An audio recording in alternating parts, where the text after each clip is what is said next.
In May 1941, a single German warship slipped into the North Atlantic and sent a chill through Britain's admiralty.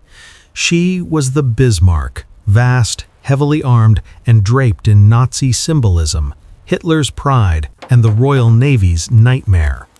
Within days of leaving port, Bismarck would destroy Britain's most famous battlecruiser, trigger a massive manhunt, and vanish beneath the waves.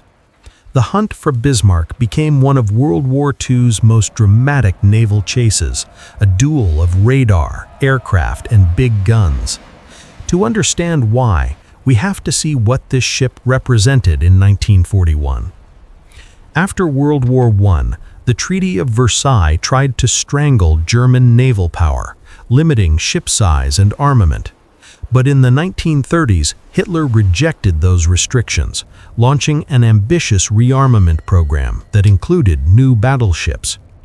German designers blended lessons from earlier pocket battleships with traditional heavy armor and guns. The result was Bismarck, over 50,000 tons fully loaded, 8 15-inch guns, thick belt armor, and powerful engines. Her designers aimed to outrun anything she couldn't outgun and outgun anything she couldn't outrun. Launched in 1939, Bismarck became a symbol of resurgent German might, paraded before cameras and propaganda films. Sea trials showed impressive speed and firepower, though vibration and steering quirks hinted that she was not invincible. Strategically, the ship fitted into Germany's plan to strangle Britain's lifelines across the Atlantic. U-boats were already taking a deadly toll on merchant convoys. Surface raiders like Bismarck could make that threat catastrophic. A ship that powerful loose in the Atlantic could force Britain to divert escorts in tankers simply to avoid her guns. In May 1941, the German Navy launched Operation Rheinübung, a plan to slip Bismarck and the heavy cruiser Prinz Eugen into the open ocean. From there, they would attack Allied convoys, aiming to cut the arteries that fed Britain's war effort. On 18 May, Bismarck left the Baltic, crew lining the rails as she steamed toward Norway's fjords to refuel. British aerial reconnaissance soon spotted her in a snow-framed anchorage, confirming that a major warship was on the move. When Bismarck and Prinz Eugen slipped out into the North Atlantic via the Denmark Strait, the Royal Navy reacted immediately. Battleships, cruisers, and destroyers scrambled from British ports and Iceland, forming a wide net to intercept the raiders. On the evening of 23 May, British cruisers finally glimpsed Bismarck's imposing silhouette through snow squalls and mist. They shadowed her through the night, radar flickering, radioing her position to a hastily assembled strike force. At first light on 24 May, in the icy waters of the Denmark Strait, the British battlecruiser Hood and battleship Prince of Wales closed in. The Hood was a legend from the interwar fleet review parades. Prince of Wales was new, still working up her main guns.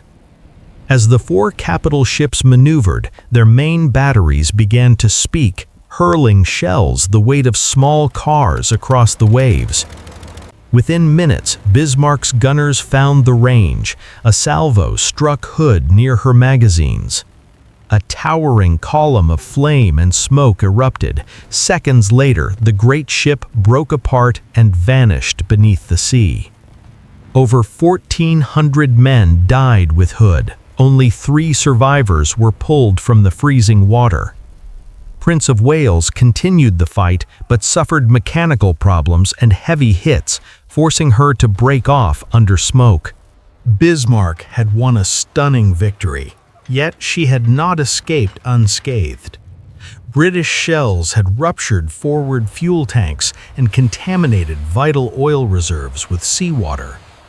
Admiral Gunther Lütjens now faced a difficult choice: push deeper into the Atlantic with damaged fuel or seek repair in occupied France. He chose to head for the French coast, hoping to reach a safe harbor under Luftwaffe air cover. In London, news of Hood's loss hit like a physical blow. Churchill famously signaled the fleet, "Sink the Bismarck." For the British Navy, this was no longer just a commerce raider hunt. It was a matter of honor and national survival. Yet the Atlantic is vast. Under low clouds and radar shadows, Bismarck briefly slipped from British contact. Aerial patrols and surface ships fanned out, guessing her probable track toward France. A chance sighting by a U.S.-supplied Catalina flying boat on July 26th finally picked her up again, hundreds of miles from safety. Carrier HMS Victorious launched an evening strike by Swordfish biplane torpedo bombers, slow, fragile aircraft already considered obsolete. One torpedo struck Bismarck amidships, but armor limited the damage. She continued south, still aiming for France. Through the night, more British units converged. The elderly carrier Ark Royal took position, preparing a decisive attack. An initial swordfish wave nearly hit the British cruiser Sheffield by mistake, a reminder of how easily confusion could kill friends. Correcting their error, Ark Royal's crews launched another wave in foul weather, torpedoes set for shallow depth. Approaching through driving rain and low cloud, the swordfish swarmed around Bismarck, weaving through heavy flak. Multiple torpedoes struck home.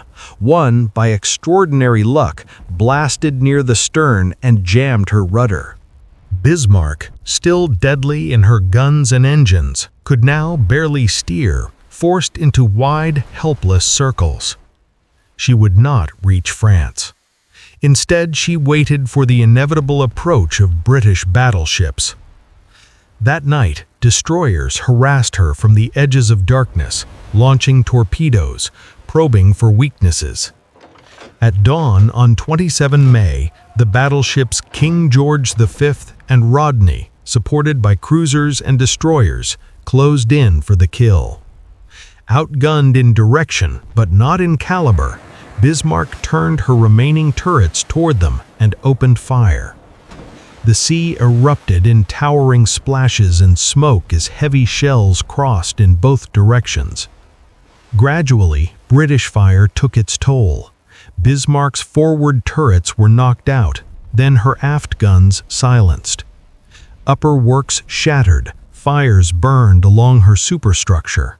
Her crew could no longer effectively aim or coordinate. Rodney closed to point-blank range for a battleship, pounding Bismarck with repeated salvos. Below decks, German damage control teams struggled to contain flooding and maintain power in a ship being literally smashed apart. With Bismarck crippled and listing, British cruisers moved in to launch final torpedoes into her battered hull. German officers, unwilling to let their ship fall intact into enemy hands, opened seacocks and set scuttling charges. At 10:39 a.m., Bismarck finally rolled to port, her stern rising as air escaped, then slid beneath the Atlantic. Of more than 2,000 men aboard, only a little over 100 were pulled from the cold water by British ships.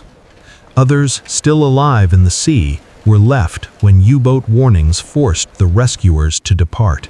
Debate continues even today over whether British gunfire or German scuttling charges delivered the final blow. What is certain is that Bismarck's destruction ended the era of German battleship raids in the Atlantic. From then on, Hitler would never again risk a major surface unit on such a mission.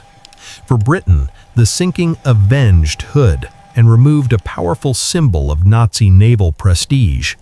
Yet it came at a cost in ships, fuel, and lives that underlined how dangerous even a single modern battleship could be.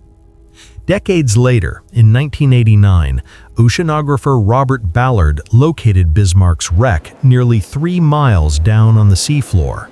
Resting upright, Hull shattered but recognizable, she lies like a ghost of steel, far from the coasts she once threatened. Explorers found evidence of both immense shell damage and deliberate flooding, echoes of that long-running argument about how she died. Today, the Bismarck story stands as a reminder of the last great gun duels at sea, just before aircraft and missiles changed naval warfare forever. It is the tale of a ship built as a symbol of power, whose brief rampage ended in a relentless hunt across the gray Atlantic.